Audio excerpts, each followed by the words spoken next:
YouTube channel व्यास नारायण मिश्र। आज हम discuss कर रहे हैं net set physics assistant professor के इंटरव्यू से रिलेटेड जो इंपॉर्टेंट क्वेश्चन है। यदि आपने हमारे चैनल को अभी तक सब्सक्राइब नहीं किया तो प्लीज़ आप हमारे चैनल को सब्सक्राइब कर दें और लाइक जरूर कर दें। आज का फर्स्ट क्वेश्चन है, what is energy difference in electronic transition. Electronic transition में एनर्जी डिफरेंस कितना होता है? तो ये एनर्जी डिफरेंस होता है 5 electron volt to 10 electron volt. Electronic transition एक मॉलिक्यूलर स्पेक्ट्रा का होता है।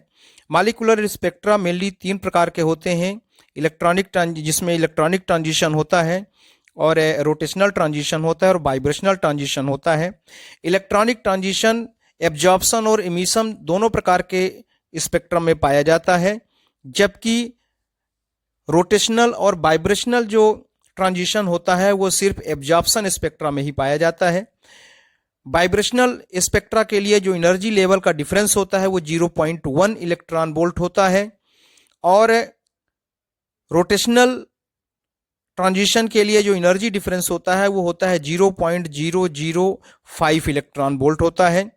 इलेक्ट्रॉनिक ट्रांजिशन में जो स्पेक्ट्रम मिलता है वो मिलता है विजिबल या अल्ट्रावायलेट रीजन में और वाइब्रेशनल में मिलता है आपका इंफ्रारेड रीजन में, और रोटेशनल में जो ट्रांजिशन में जो स्पेक्ट्रम मिलता है उसका रेंज होता है फॉर इंफ्रारेड ट्रांजिशन या माइक्रोवेव ट्रांजिशन होता है।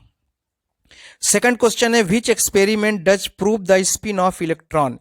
इलेक्ट्रॉन के स्पिन को कौन सा एक्सपेरिमेंट प्रूव किया है? तो यह है स्टर्न गर्लक एक्सपेरिमेंट। इन्होंने 1921 में इसको प्रूव किया है। इसमें डिवाई और समरफील्ड ने स्पेस ऑफ क्वांटाइजेशन को प्रपोज किया। इसको जो है स्टर्न और गर्लक ने 1921 में प्रूव किया स्पिन को बता करके। इसमें एक सिल्वर का एक सोर्स लेते हैं और फिर इसमें नॉन होमोजीनियस इलेक्ट्रॉन लगाते हैं और स्क्रीन पे बीम ऑफ इलेक्ट्रॉन को इंसिडेंट कराते हैं। तो ये देखते हैं कि जो इलेक्ट्रॉन का बीम है वो 2 पार्ट में डिवाइड हो जाता है और यहाँ से प्रूफ होता है कि जो स्पिन है वो +1/2 और -1/2 होता है। What is the source of magnetising field H। Magnetising field H का जो सोर्स होता है वो होता है फ्री करंट। मैग्नेटाइजिंग फील्ड एक होता है आपका मैग्नेटिक फील्ड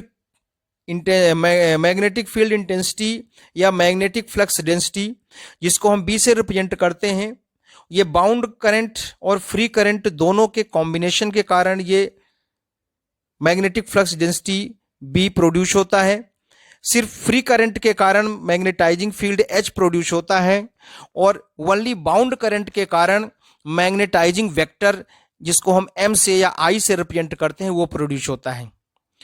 मैग्नेटाइजिंग वेक्टर होता क्या है कि जब मैग्नेटाइज्ड मटेरियल के यूनिट वॉल्यूम में जो मैग्नेटिक मोमेंट होता है, तो यूनिट वॉल्यूम में जो मैग्नेटिक मोमेंट है उसी को हम मैग्नेटाइजिंग वेक्टर, जिसको हम कैपिटल M या I से रिप्रेजेंट करते हैं, ये बाउंड करंट के कारण होता है। बाउंड करंट का मतलब है कि इलेक्ट्रॉन स्पिन मोशन या ऑर्बिटल मोशन करता है। इस मोशन के कारण जो एटॉमिक रेंज में जो मैग्नेटिक फील्ड प्रोड्यूस होता है वो आपका उसके बाउंड करंट में जाता है। जो नॉर्मल करंट फ्लो होता है, जैसे एक वायर ले लेते हैं उसमें हम बैटरी यूज कर देते हैं, तो जो नॉर्मल करंट फ्लो प्रोड्यूस होता है वो फ्री करंट कहलाता है। फ्री करंट को हम अमीटर से मेजर कर सकते हैं, लेकिन बाउंड करंट को अमीटर से मेजर नहीं कर सकते।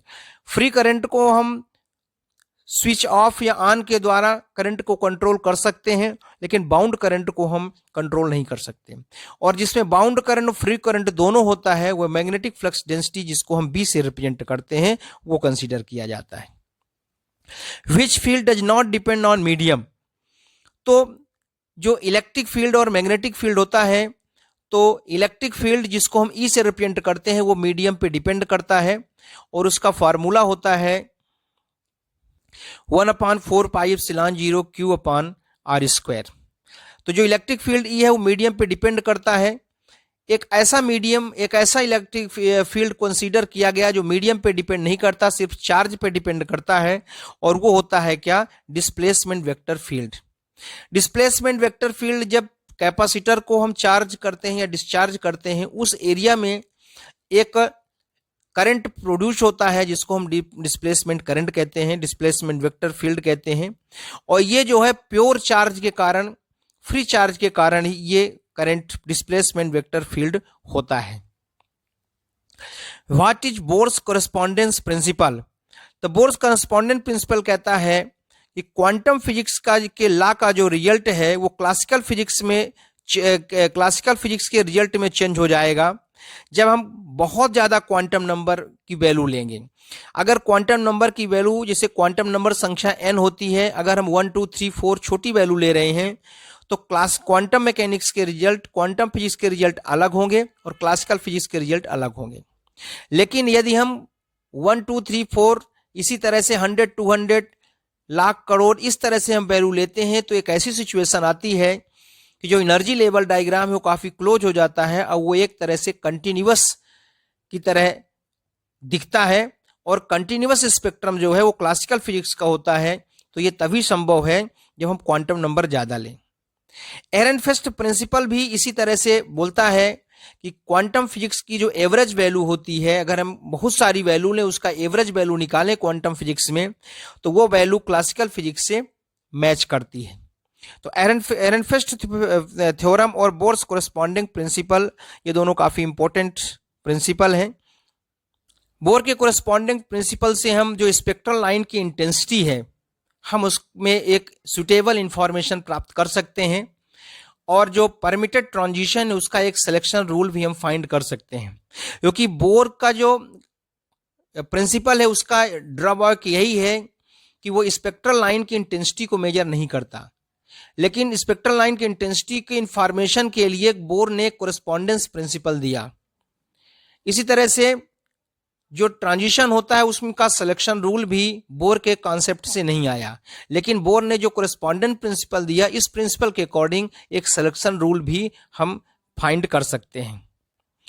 Which material used for ultraviolet spectrum? तो ये दिया हुआ है आपका क्वार्ट्ज आर फ्यूज्ड सिलिका। अगर हम विजुअल रेंज या दृश्य प्रकाश का हम स्पेक्ट्रम देखते हैं तो उसमें हम साधारण कांच, प्लेन ग्लास का यूज करते हैं, क्योंकि प्लेन ग्लास क्या करता है, विजुअल स्पेक्ट्रा को पास होने देता है, लेकिन प्लेन ग्लास अल्ट्रावायलेट स्पेक्ट्रम को पास नहीं होने देता, क्योंकि प्लेन ग्लास 2000 एंगस्ट्रॉम से 3000 एंगस्ट्रॉम तक के वेवलेंथ को एब्जॉर्ब कर लेता है। और ये वेवलेंथ की रेंज जो है ये अल्ट्रावायलेट स्पेक्ट्रम के रेंज में आती है। इसलिए अल्ट्रावायलेट स्पेक्ट्रम में हम प्लेन ग्लास का यूज नहीं करते, इसके लिए हम क्वार्ट्ज या फ्यूज्ड सिलिका का यूज करते हैं। यहां यह ध्यान रखना है कि क्वार्ट्ज जो है परफेक्टली इलास्टिक बॉडी होता है, क्वार्ट्ज जो है परफेक्टली इलास्टिक बॉडी होता है, यह भी ध्यान रखना है। इसी तरह से यदि हम इंफ्रारेड स्पेक्ट्रम देखते हैं तो उसके लिए हमें सोडियम क्लोराइड, लिथियम फ्लोराइड या कैल्शियम क्लोराइड से बने हम प्रिज्म का यूज करते हैं स्पेक्ट्रम के लिए। What is polarising vector? जैसा कि हमने अभी डिस्कस किया कि जो m होता है जिसको हम मैग्नेटाइजेशन वेक्टर कहते हैं, ठीक उसी तरह से पोलराइजेशन वेक्टर भी होता है। मैग्नेटाइजेशन वेक्टर क्या होता है कि मैग्नेटाइज्ड मटेरियल के यूनिट वॉल्यूम में जो मैग्नेटिक मोमेंट होता है, यूनिट वॉल्यूम में जो मैग्नेटिक मोमेंट है उसी को हम मैग्नेटाइजिंग वेक्टर कहते हैं।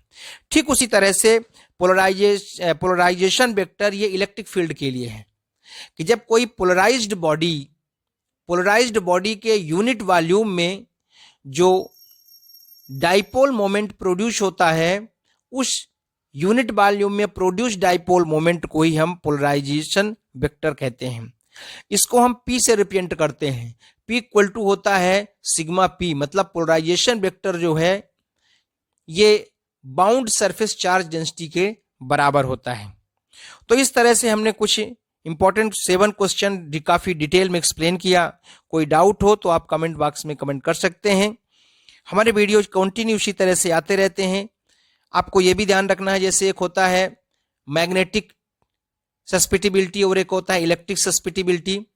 मैग्नेटिक सस्पिटिबिलिटी का फार्मूला होता है M/H और इलेक्ट्रिक सस्पिटिबिलिटी का फार्मूला होता है P अपॉन एप्सिलॉन 0E। ये जो मैग्नेटिक सस्पिटिबिलिटी है, इलेक्ट्रिक सस्पिटिबिलिटी है, ये बताता है कि कोई भी मैग्नेटिक मटेरियल या इलेक्ट्रिक मटेरियल किस कैपेसिटी तक, किस लेवल तक, किस स्ट्रेंथ तक उसमें मैग्नेटिक या इलेक्ट्रिक फील्ड की वैल्यू इंक्लूड होती है। तो इस तरह से हमने 7 क्वेश्चन डिस्कस किया। कोई डाउट हो तो कमेंट बॉक्स में कमेंट कर सकते हैं। Thank you very much.